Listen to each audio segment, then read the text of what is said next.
Bonjour et bienvenue. Dans cette vidéo, nous allons voir ensemble en quoi consiste le diagnostic financier. Quels sont les objectifs du diagnostic financier? Pourquoi doit-on réaliser un diagnostic financier? À qui est destiné ce diagnostic? Quelles sont les principales étapes pour le réaliser? Et quelles conclusions doit-on en tirer? Voici quelques questions auxquelles on essaiera de répondre dans cette vidéo. Allez, regardons ensemble. Le diagnostic financier d'une entreprise va permettre, après analyse des informations comptables et financières, mais aussi des éléments non financiers, d'avoir un jugement sur les performances économiques de l'entreprise ainsi que sur sa solidité financière. Cette analyse devra permettre de prendre, in fine, une décision. Par exemple, prêter de l'argent pour le banquier ou pas, investir ou pas pour les actionnaires, etc. L'intérêt qui va être porté au diagnostic va être fonction des objectifs propres à chaque acteur. Par exemple, pour les dirigeants, il s'agit d'analyser les performances de l'entreprise, les performances des responsables fonctionnels, par exemple, du service commercial, de la fabrication, etc., ou opérationnel, par exemple, d'une branche d'activité. Il doit permettre d'identifier les forces et faiblesses de l'entreprise et jouer le rôle d'outil de pilotage pour les dirigeants. Pour les investisseurs ou actionnaires, l'objectif sera d'analyser la rentabilité de leur investissement, des capitaux qu'ils ont apportés, et de prendre des décisions de réajustement de leur participation. Par exemple, céder ou augmenter leur participation dans l'entreprise. Pour les banquiers, l'objectif est d'analyser l'éventuel risque de faillite de l'entreprise et sa capacité à rembourser les emprunts. Enfin, il peut y avoir d'autres tiers, comme les fournisseurs, qui souhaiteront vérifier la solvabilité de l'entreprise, afin de s'assurer qu'elle pourra bien régler ses factures. Mais on peut prendre aussi l'exemple des clients, qui, eux, souhaiteront connaître la fiabilité de l'entreprise, afin de s'assurer qu'elle va bien exécuter soit les commandes ou les prestations qui lui ont été confiées. Regardons maintenant, avant de voir les principales étapes, quelques points qui sont très importants. L'analyse va s'appuyer sur des données comptables et financières qui sont la matière première du diagnostic. Cependant, il faut prendre en compte également tous les éléments non financiers, comme la qualité, l'image ou l'innovation du produit, la force de vente qu'a l'entreprise, le positionnement par rapport à ses concurrents.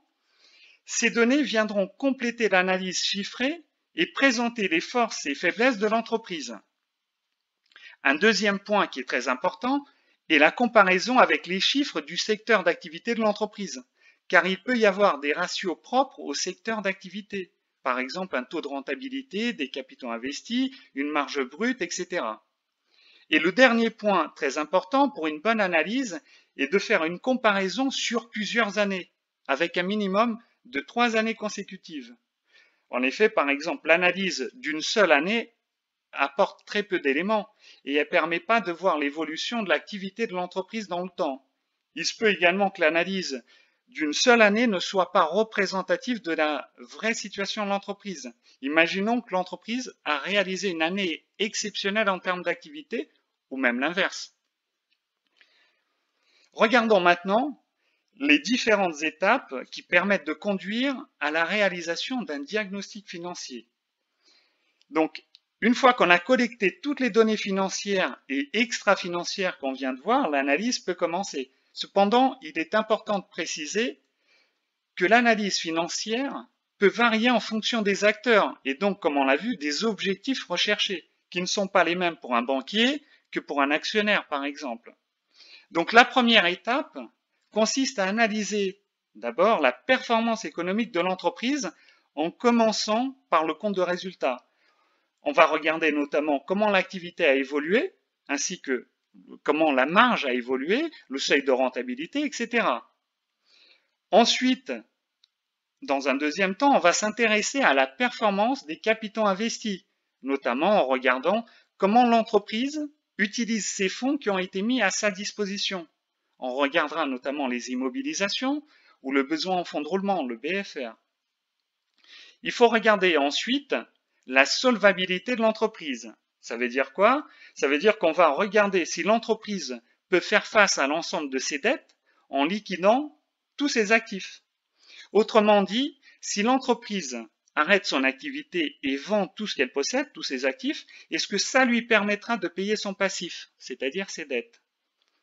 Et enfin, la quatrième étape, une étape très importante à regarder, c'est la capacité de l'entreprise à générer du cash, c'est-à-dire de l'argent. Car une entreprise qui génère des bénéfices comptables, c'est très bien, mais si elle ne génère pas de trésorerie, l'entreprise ne pourra pas survivre très longtemps. Au passage, pour ce dernier point, je vous invite à regarder la vidéo intitulée « Comment passer du résultat à la trésorerie » pour mieux comprendre l'impact de ce petit décalage. Une fois le diagnostic financier réalisé, la conclusion doit permettre aux différents acteurs de prendre une décision. À titre d'exemple, le dirigeant pourra mettre en œuvre un plan d'action pour améliorer la rentabilité de son entreprise et le banquier pourra par exemple décider de valider ou non un prêt demandé par l'entreprise. Nous avons terminé avec cette présentation du diagnostic financier. J'espère que cette vidéo vous a plu et qu'elle vous sera utile. Je vous invite à vous abonner à la chaîne pour être averti de toute nouveauté.